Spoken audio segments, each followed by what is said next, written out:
time, I will ask Vice Chairman Costner if he would please lead us in the invocation and the pledge. Let's pray. Most gracious and heavenly Father, thank you again for this day. Thank you for the opportunity to be here, for all of us to come together to do the work of the county and to keep you at the center in everything that we do. Lord, we just in this time and in this place and in the environments that are happening in the world, we want to pray for our leaders. We want to pray for our men and women overseas, and we want to pray that you help guide them in making the right decisions to continue to protect and serve all of us. Be with us in this meeting and in our committee of the whole meeting as we do this work. And dear Lord, above all, we love you. In Jesus' name, amen. Amen. I pledge allegiance to the flag of the United States of America and to the republic for which it stands, one nation, under God, indivisible, with liberty and justice for all. All right. Thank you all for being here. The first item on this special call agenda is consideration of resolution authorizing the competitive bid for subsequent construction of the emergency service building on existing county property here at McDaniel Avenue to house County Unified Dispatch, Emergency Medical Service Headquarters, and Emergency Management Logistics Operations, along with source of funds and matters related thereto. So this evening, just due to the spirit of it all, trying to keep up with the growth, the taxation it has on our emergency services as a whole. It is Telecommunicators Week, which is kind of phenomenal that it kind of, the timing of it all coming together. But I've asked Mr. Roper to update us, and then we'd consider this resolution authorizing the moving forward with the project. Thank you, Mr. Chairman. Again, you will recall, as you mentioned, that this is fortuitously, I think it's a good opportunity for us to remember our Public Safety Telecommunicators Week. I hope you all had an opportunity to see as you drove up the static display of all the emergency vehicles that are dispatched by our telecommunicators, by our dispatchers. Also, if you're on social media, please do notice the telecommunicator profiles that are being put up this week, which I think was a great idea, bringing focus on those folks. The first responder that you get in an emergency is the person who picks up that 911 call. And so that is your first responder. I appreciate all the different agencies that are represented outside with their different representative vehicles to show that appreciation to our telecommunicators. So we're very proud of that. Not intentionally, but I would say fortuitously, we're also talking about one of the 3 council goals for the year. If you'll recall, back when y'all set goals for this term, this 2-year term, you had set one of your things as you wanted to act with a purpose, to nurture a resilient community. Through unified dispatch and radio system upgrades, improve the provision of emergency services. So as you've been working towards that goal, you didn't just set it as a goal and then look to staff to fix all the problems. No, you actually allocated money to do a feasibility study about a communications building, logistics facility to be located, if feasible, directly behind this building. I can tell you that we started that process through a competitive procurement process that gave us McMillan, Patterson, and Smith architects who were able to do. You're laughing, Mr. Vice Chairman, because you see the circles. That's right, because you're a circle. You know how that feels. That being said, McMillan, Patterson, and Smith then began work. We received input from your Emergency Services Board. We received input from various departments with staff. People started in this room at the dream scenario. What would it look like if we had the dream scenario? And we began looking at it then through a lens of what are the real needs, and we were able to eliminate some of those dreams that would be wonderful things, but we wanted to get back to what were our core needs. Really, at the end of that process, you'll see that there's color codes for many different things, but at the end of the day, we really have 3 color codes. The blue area being communications, dispatch, training facilities for them, office spaces for them, dispatch facility in keeping with our workload now and offering us an opportunity to have growth in the future, so space for growth. Also, you'll see in green, this would also include new office and training facility for our EMS. This would be a new EMS headquarters. That's a huge need. If you've been out to our facility on Walhalla Highway, which is literally an old car dealership, that's where EMS headquarters is now. It is our old emergency operations center. So EMS is in hand-me-down location. This would put them in a new state-of-the-art facility up here on the hill. So that's the other need. The other big need that we identified through that process was emergency management storage capability. This is not the highest ticket item that you're about to see on this list, but this is instead a very efficient use of the space. We have emergency management equipment, things like our mobile command unit, our mass fatality trailer, our boats, our other equipment that we have for emergencies, generators, light towers, those sorts of things. We have been stored in every nook and cranny in this county. Every fire station's got a trip hazard in it right now because we've got one of those pieces of equipment out there. And so we thought it was important for us to find a centralized location so that we could start storing our equipment here, be able to stage it here, do logistics work in advance of a big event that we might see, and to give us some flexible space. So those three big areas are what ended up surviving that process, that culling process with McMillan, Patterson, and Smith. The slightly, I guess that's a peach color, that's E911 equipment, like a server room, those sorts of things. We then were able to, through the work of the architects, narrow that down into no longer circles. Unfortunately, we're now with rectangles. But the rectangles start leading us towards a footprint, and we were able to look at our existing footprints and start developing a new footprint. And then looking, and you have to kind of skew your head, we're trying to make this where it would look, to orient you.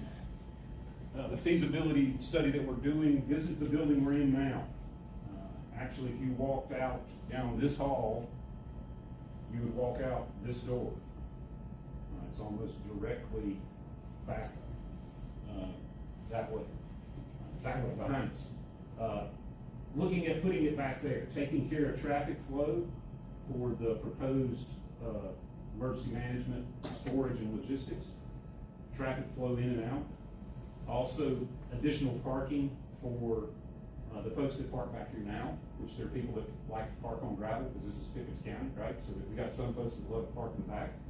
And also for our new dispatch personnel that would be parking there as well. And so you have these two facilities, retaining wall, new detention pond, directly behind where we are now. I will tell you that part of my conversation with the architects was that this building, the building we're in now, was built in the early 90s. And it's still doing really good service. I think if we started looking at planning on building these things somewhere else, we're hastening the end of our current building. Instead, let's focus on what works. We still have good use, good generational, I hope, use of this building. I love this building and the suitability it is for our various needs. So if we double down on that and build something consistent with it behind, are we not extending our investment and maximizing our investment? And so I challenged them to figure out something that would be consistent, it would be harmonious, and we would be able to justify that additional investment in this property that the county already owns. This is as far as we are on architectural. You're not going to see any design drawings because those are going to be budget driven, I think, in a lot of ways. But we do have rough floor plans. And you have this in front of you if you can't see. Basically, if you come out on the first floor,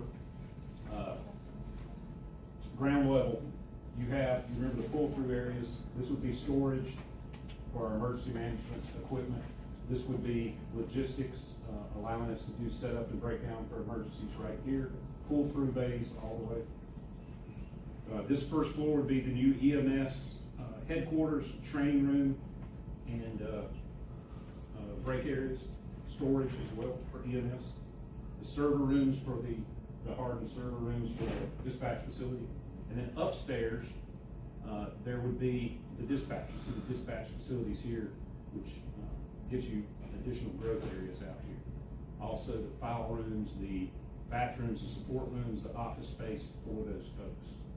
So we feel pretty good about this being something that would give us good utility here along with our current building and its continued utility. But what we know is that we need to look at what would that potentially cost. One of the things we task the architects with is giving us an estimate of what they think such a facility would cost. And they've given us what they can give us, which is based on price per square foot of these different uses. For example, the logistics area with the emergency management equipment is relatively low in cost per square foot because it's mainly air. On the other hand, the dispatch facility is highly technical, so it has to have fiber optic cabling, all those sorts of things throughout. So they've used those square footage numbers, the needs they thought we had, and they've come up with an estimated range. Building, site work, all of those things, they see in a range between $13 and $18 million. Now I can tell you for comparison, and we were talking about this just before, when we built the jail, that was a $24 million project, and that completed in 2020, maybe 2019, before costs really jumped. So I was not really surprised by this number. I do know that the assets you all have at your disposal are, still have a little over $8 million in ARPA funds available, that this would be a perfectly qualifying ARPA expenditure. And then there was some talk at last week's budget meeting about fund balance. I talked to the finance director about the potential of this price range between 13 and 18 and what his recommendations would be. Obviously, we have good, healthy bond capacity in this county, and we have a very good credit rating. So we could issue bonds, and it would allow us to spread that cost over many years. But we also, as you mentioned in the meeting, have a healthy fund balance. We've got money in our savings account that we could supplement and meet this. So tonight, for discussion, what the ask is from staff is that we move forward, that we put this out to bid, we see where we come in that estimate, and we look to constructing this much needed facility. I'll be glad to answer to the extent I can any questions. I will tell you that Billy Gibson also is here if there are questions more specific to the operational side. Thank you, Mr. Chair. Any questions specific for Mr. Roper, Mr. Gibson? Yes, sir. Councilman? Thank you. I have two questions. First, can I presume that this building is hardened, for lack of a better term, kind of more than a standard building? If we're putting all of our emergency operations in one place, it needs to be able to withstand a lot. So I guess, will the building withstand all of that, and or do we have redundancy somewhere else in the county before we put all this in one place? Council, both very good questions. I can tell you that, yes, it does have to be hardened. One of the features that we did talk about is, you'll notice the server room. This isn't the only thing that's hardened about it, but just so a feature to point out why that's important. The architects, even in this conceptual layout, they're saying that needs to be center of the building. That needs to be surrounded by other uses. You know, it doesn't need to be exposed. The dispatch center itself will have to be hardened. It will have to be, and you've got people working in there 24/7. So they're going to have a consistent environment to work in. So yes, that's very true. It is not like building another type of county building. It's not like building a fire station, equally important, but different needs. But the other part of that is that there is a redundancy. So if we locate dispatch at this location exclusively, we will be removing them from the sheriff's office, where we have half of our dispatchers now, a little less than half are currently dispatching downstairs in the basement. Right. In repurposed And then location. people Liberty are done. Yeah, we're doing that for Liberty, Pickens, and Central now currently downstairs. But the backup for that is something that we have some options.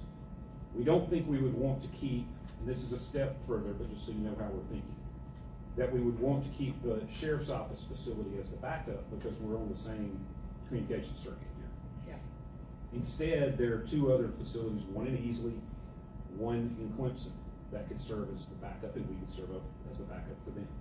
So we would look at working out an agreement in that regard. Okay, and that sort of fuels my second question, which was, when you look at other counties around the state or in our neighboring states, is it a best practice to have a singular communication and EMS response? Is this putting us more in line with how most people operate this, or is this a step forward? Like, where would you say, maybe that's a question for Director Gibson, but. And it might be, I'll speak up, and he's back here, he can correct me if I'm wrong. He has a saying he always says in this circumstance that I'm not going to repeat. But he can correct me if I misspeak. The trend that I have seen is towards unifying and making things where people can be co-located. One of the huge benefits to that is if someone calls in with an EMS complaint, an EMS call, and someone else is calling in with a sheriff's department complaint or a fire complaint, if we were able to individually train the dispatchers to be able to handle those, become more expert at that type of call, that would be a huge benefit. But if they can't communicate with each other, what if it's a joint emergency? Yeah. So co-locating them gives you a great synergy. What, Director Gibson, would you say that That's very well said, and since we do have more than one 911 center in the county, we were just having this conversation out in the hallway.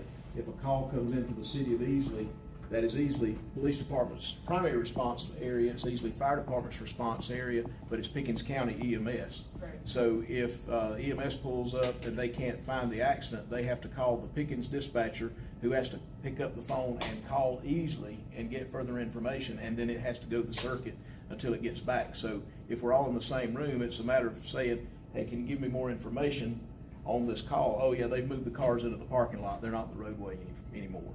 Just that nuts and bolts communication, face-to-face communication, makes it more efficient and more quick to get out in the field.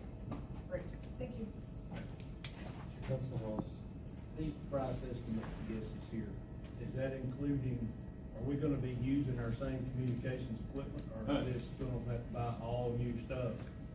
not all new stuff. There's I guess there's three different components to that answer. One is a large part of the equipment expense is already covered through the radio program. So the dispatch terminals are part of the radio system. Y'all already funded that. So that part's going to be lessened by that. It would be moved to the new building? Well, yes, absolutely. The other thing would be the existing equipment that we have, it's not gonna be obsoleted just because we built a new building. So we'll look at that as we move forward of what parts of that can move into the new facility. And then add to that, that if we do have to purchase new equipment, much of the equipment in a communications facility like this is reimbursable from the state 911 fund. And I think at 80% level. So we'll keep coming back to you with updates on that. There's multiple avenues that we would follow just before we said all new stuff. How much will we be able to utilize any of our county grading and all that, or is this gonna be a turnkey company comes in and does the grading, site prep, all that? This assumes a turnkey, but we would look at that. If we really got down to a cost issue where we thought we couldn't afford something that's desperately needed, but maybe we could repurpose some county folks to do some work, we would. But that's a question that I think we'll have to answer when we know more specifics on the budget numbers. Wasn't the first guess like $5 million? For the facility, yes, but I'll tell you that there were points when the facility, I think the first guess was 8, but there were points when the facility, in the process, as we began to narrow it down to what we felt like we really needed, where we were talking about 30 million. So we continue to hone and refine down from that before bringing it to you all. How have the conversations gone with the sheriff's office? They've been good. We haven't, how shall I say this? In the environment we're in, where we have an incumbent sheriff who's going out, and we have 4 or 5 candidates running for that office. Five running for that office. I have not pushed that issue with them because I think it's a common sense issue and not necessarily a political issue. Prior to the campaigns getting underway, we had good fruitful discussions about the synergies like we were discussing, where it would benefit both law enforcement and fire rescue EMS. So I don't really anticipate that being a big hurdle. I think the logic and the fact that this is going to be a new state-of-the-art facility will make the case for us. What do you think your biggest hurdles are? biggest hurdles in terms of getting that conversation going? No, the project. The project itself, you know, anytime you're talking about a project of this cost, you're worried about committing the money. I mean, we are, because anytime we spend a dollar, that's an opportunity dollar that we don't get to spend on some other project. So we have to keep reminding ourselves, these are the priorities of council. These priorities need to be taken care of, knowing that these are your priorities. So, communications, EMS, these types of emergent issues were, you know, important to us. That being said, we initially wanted to locate Medic 1 here. And quite frankly, that would have been an easy solution. It moves you a little bit out of the service area, moves you a little south. But if you think about a location up on the hill, think about the roads you would need to get down that would be an emergency road. It was just prohibitively expensive. You'd have millions of dollars in roads that we didn't think would make sense. So the biggest hurdle that I see right now is once we get past this commitment, we need to start talking about what's our commitment for Medic 1 and what's our solution. So that's my biggest hurdle, is still worrying about that. As far as this goes, we know it's a need. We know we have the money. We will want to have professional services. I think it's something I talked to Mr. Seda about, is that the county is not in the business of building buildings. It's not what our expertise is. We can do some renovations, we can build some roads. But when it comes to building state-of-the-art facilities, we're gonna need to rely on experts. So I'm gonna make sure that we get the right people running the program. It's important to me, you know, something of this caliber, this size of the project, it's gotta last. It's gotta be something that's here. It's gotta be something we can not only grow in physical space, but as technology changes and everything else, because you really kicked it off. We have the folks that are truly the very first responder you deal with in this building, and then you have the equipment that you need when your life gets flipped upside down and it's literally the worst day of your life, all in this location. And it's so important that we have this stuff, because at the basis of government and service, these are like the two, in my opinion, that are the strongest. And we got to make sure that we're planning for the future. Just because we haven't necessarily in the past, we definitely have to move forward with things like this, especially with the financial piece. Any other for Mr. Rucker questions? So how quickly from, if we say yes now, till it happens? Because the jail took a longer, it wound up being 26 million, because it started at 24 where we wanted to start, and then the prices started to increase.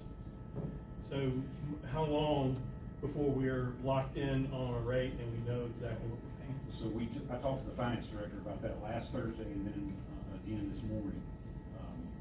His recommendation, because we're dealing with ARPA funds, is the time is now. We need to.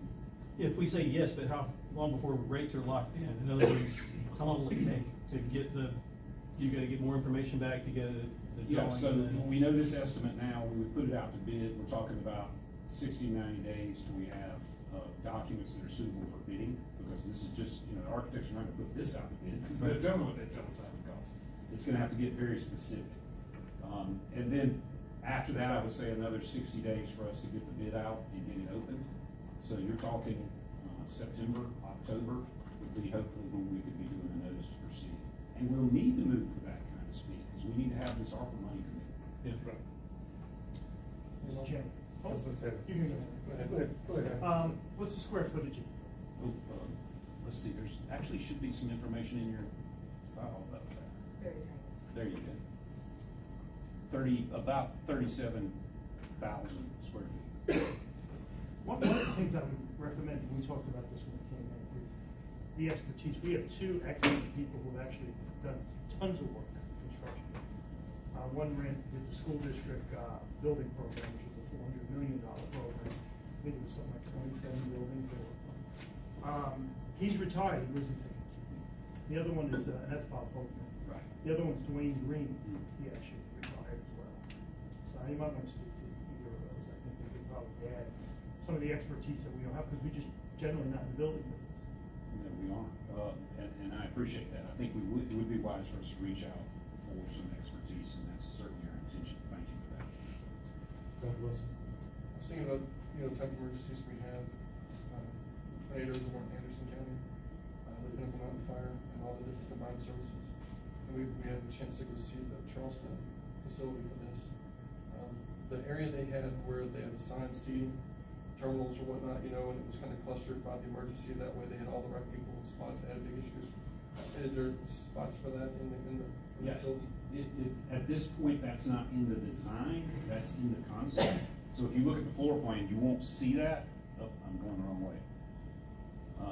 They're just dealing with raw square footage needs, but that will be one of the linchpins of what we want, because that was, you came away from that tour of the Charleston facility with the exact same feeling I had, is that you can have all the technology in the world, but at the end of the day, there's the human element. I need you, we need to talk about this face to face. So some of you guys didn't tour, but they had a seat for the animal control guy. So you can imagine in a hurricane, you've got the guy that knows how to triage the issue for animals. Right beside him was like the tree people, and was over here was folks that, just everybody's in the room, they all have their seat, they all have their own vest, so it's easy to identify the folks. That's emergency management in my mind, right? Yeah, so our existing emergency management operations center downstairs would be a perfect complement to this. They'll be feet from each other. Okay. Councilman Wallace? If we move forward with this, what will we then do with the Hinkle property? What will be the changes out there? Well, so there's still, and this is a larger conversation, but I think it's a good one. The Hinkle property is still the base of our vehicle maintenance facility, and it's also our building maintenance facility.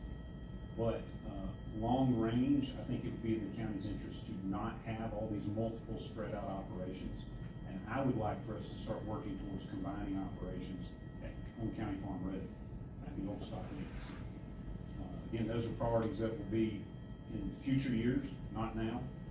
But I think it would be in our interest for efficiency and for value to the taxpayer to invest more in the County Farm Road facility, look at moving building maintenance out there probably first, and then ultimately try to move vehicle maintenance oddly back out there. That's where it was originally. So there's no plan to expand them out there? No, I don't think, certainly this is a larger vision kind of question, but I think county council's vision is more important than And I what. know that's way down the road. Right, but I think that's a good fruitful conversation for us to have in terms of what your vision is, but my recommendation would be to consolidate operations where we can. Thank you. Mr. Chairman, No, okay. Councilman Sam? this building's probably about 35,000 square feet, isn't it? It's bigger than that because we've got 2 floors. Keep that in mind. Maybe 40. It's more than 40. I'll get that exact number. Yeah, because 37 for that seems 37. It seems like a lot of space. Well, a lot of it, if you'll notice, almost a third of it is bay storage space. Okay, so a third, this will be 12,000 square feet. And you're putting some big, like a couple of those pieces of equipment are RV size. I'm talking about the mobile command unit, it's literally an RV. So you've got to have some place to put that.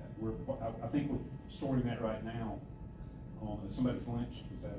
No, how many F-150s can you put in there? Yeah. That would be 4 F-150s. If I should have done that calculation.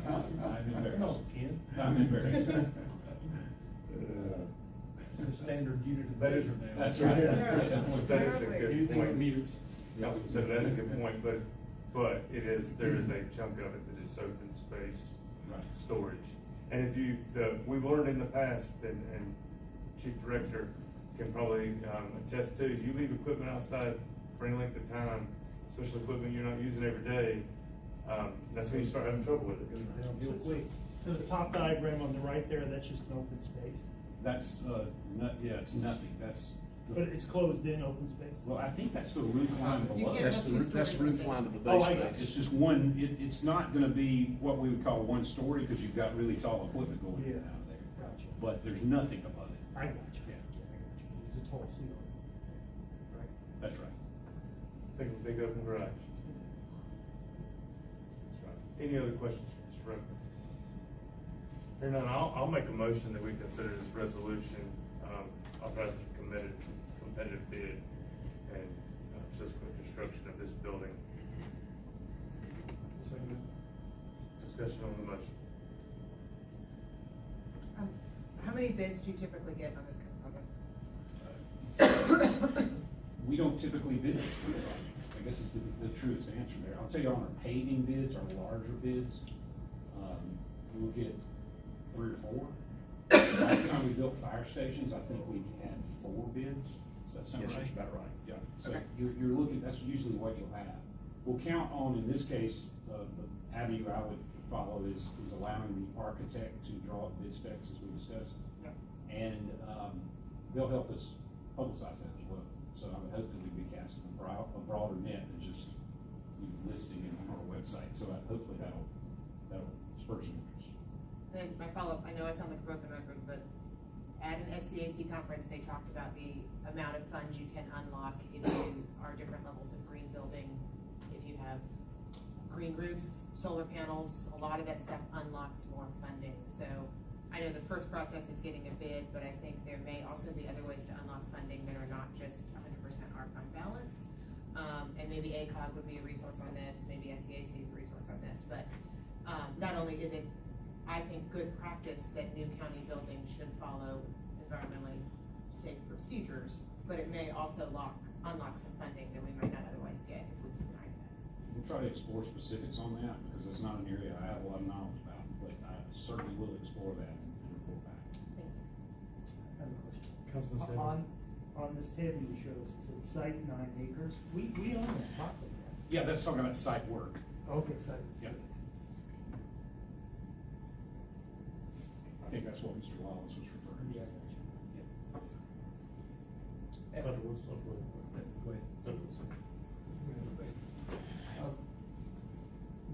Before I was looking, I thought if you call 911, it was like Space Age from TV, CSI, right? Just experts with cameras on, basically 3D. It stunned me that we had some people sitting at like rickety tables, and bootstrap using their own cell phone to dispatch for 3 whole cities. And then, it's great what you guys have. It also stunned me that the sheriff's department was responsible for it. And I talked to fire folks, and they would talk about the difficulties sometimes with priorities because sheriff's got job. But then we went down to Charleston and saw what is real, 911 dispatch at emergency management level, not just on the day-to-day kind of, criminality and fire, whatever. I think that most folks think it's like TV. I don't think anybody thinks if they call it Liberty that they were going to get people sitting at a fold-out desk, right? We do this in 2 years, 3 years. The radio system comes online. We have a facility in 2 to 3 years that consolidates it and then gives momentum to the idea that the stakeholders should buy into having it in one spot. So start to finish, from shock and awe to done something about it, maybe 6 years. Is that because we started talking? I think the first year back on, I was completely surprised by how inadequate we had. And then we're talking about ARPA money is going to be 18 of that. So we were on path to having to save up or get out $18 million on top of what we're already about to spend, if we were ever able to do it. Is that true? Dr. Wilson, I think it is true, and I think it's a larger story than that. Perhaps we as staff need to be telling better. I don't think there is an appreciation, even when we talk to ourselves about how far we've come in the last, I don't know, like you said, 8 to 10 years, from where we were to where we are now. 13 fire districts with 13 different funding mechanisms. Funding mechanisms that were so archaic we could not afford to give our firemen a pay raise. To now, But you didn't even include them in the study. they didn't, no, they had to exclude them from the study last year. This time, we have a actual sustainable funding system for our fire, for our apparatus, and for our pay for our employees. So we're very excited to see the results of our compensation study, knowing that we've got a sustainable method to fund it. You talk about going from 13 fire districts with 13 different agendas to 1 fire district. And then you talk about getting on a sustainable program with our ambulance fleet. Just a few years ago, we weren't really replacing ambulances, didn't really have a plan. But over the last, as I would say, 6 to 8 years, we've been replacing. I've got a report coming to y'all in May from the EMS director about how close we are to having our fleet totally turn over in the next couple of years through what we've done. So then you talk about radio systems. We've gone from, hodgepodge of radio systems in this county, where you had different people on different channels, different technologies. And then you all led by providing funding through ARPA to put them on one channel where they can all communicate with each other, so that EMS doesn't have to call back the dispatch if they need to talk to the sheriff's deputy who's a quarter mile away. They can communicate directly. Those sorts of things are very important, and it's a huge step forward for this county. But it's what this county needs. We are not a small county anymore. So what I'm trying to wrap my head around is, we're a fast response organization right now. Right? We have a lot of things, different places, and people are getting out there and get in front of it, but we don't have a strategic level sort of coordination capacity. Right. That's where it feels like we're transitioning to. When we're talking about that in the past, in the job and professional environment, we talk like that with folks like growth. The 1/3 of the conversation is always about pipeline. You know, I mean, don't get me wrong. I'm completely convinced we've done an incredible amount for emergency management, fire, and other folks, in the sheriff's department, particularly. We got our own garbage cops, right? When they wouldn't hire them.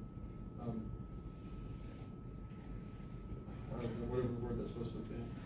The thing that stands out for me is the pipeline issue, right? We talk about, or some of us talk about building a new EMS facility somewhere, but when we started talking with you guys about it, you said we don't have a pipeline for it, we can't fill jobs we got. Then we added some roving teams and whatnot, and their own explorers, I guess, or whatnot. And it took you guys a while to kind of talk about a pipeline. For me, if I'm looking at the facility you have here, one of the little bitty tiny dots seems to say dispatch training. And so you're going to be able to train in-house and have those guys up to par, right there in the building. And then the rest of the thing is focused on pipeline. Because it looks to me like we're going to consolidate a bunch of folks. We're going to be responsible for training everybody on dispatch in the whole county. So that piece of it, to me, don't build a building that's going to be empty, right? Build a building that you got plenty of people to fill. You can only ride one horse with one butt, right? So put the people where you got them, or when you have them. So this does that for us. This puts us in a place where we can train all of our own folks, where we can coordinate that, where we can consolidate that, and start being active on the pipeline. Is that? No, I think it absolutely does. And you talk about pipeline. The pipeline doesn't work without the morale of the folks that are coming into that pipeline. Valkyria famously says that Pickens County government is really, we're really people. This is a lot of money to spend on a building, right? But we spend way more every year in our annual budget than anything else on personnel. And if we're putting those folks in a place that's state of the art, that they can be proud of, that they feel like they can be trained in, where they're not stuck in corners like they might be in other jurisdictions. You're talking about really giving the public servants something they need. It's something that'll be good for their professional growth, for their morale, for the feelings they have about where they work. I think it's invaluable, and I'm excited about that very pipeline I think you're talking about. So more than a building. More than a building. Much more. Dr. Wilson, I think the point that you're making is, and Mr. Roper too, it's very important to know how far we've come to get to where we are, because my first introduction to anybody in fire and EMS is the story that I told my first year on council 7 years ago, when I got rear-ended and I called and said, we're fine. We probably need to send somebody with the police department because the girl who rear-ended me, her airbag didn't work. But we're all okay. There was fire trucks, ambulances, EMS, there was at the sheriff's, everybody and their brother came on 123, walked down the road, and that's when I met Scott Smith. And I said, I don't understand. He said, well, we didn't know for sure, so we just sent everything we got. And that's where it started. And the consolidation of the fire districts and all these things that have happened up to this point have made it so much better. But this takes it to closer to what you see on TV, where people are communicating and able and fixing those response times. And you don't have to send everybody out unless you need to. But I think it's an important story that you guys got to tell. I agree. Councilman Wallace. At what point will we have a working set of drones? Again, I would think that after we, assuming we cross tonight's hurdle, my next call and tomorrow morning would be to the architect saying we need drawings. And that's what I'm saying, 60 to 90 days. We don't need to delay, we need to move forward, so to speak. I think it's important, we have excellent telecommunicators, we have excellent first responders. It's our job to give them the tools and resources that they need to get their jobs done, to take care of the residents, and that's exactly what this is a tool and a resource for, truthfully, emergency services as a whole, and specifically for our telecommunicators or dispatchers. So, any other question or discussion on the motion? Hearing none, all those in favor, please signify by raising your hand. And that is unanimous. Thank you all. Thank you. We can't wait for the update there, Mr. President. Absolutely. Next item on tonight's agenda is executive session, contractual legal, seek legal advice regarding Pickens County Library System. I'll ask for a motion in a second if we go into executive session for this long item tonight. Motion? Have a motion, do I have a second? Second. Have a second. Discussion? Hearing all those in favor, please signify by raising your hand. And we'll go to executive session. We could just, because, yeah, we'll try to be brief, I promise. To all of our guests.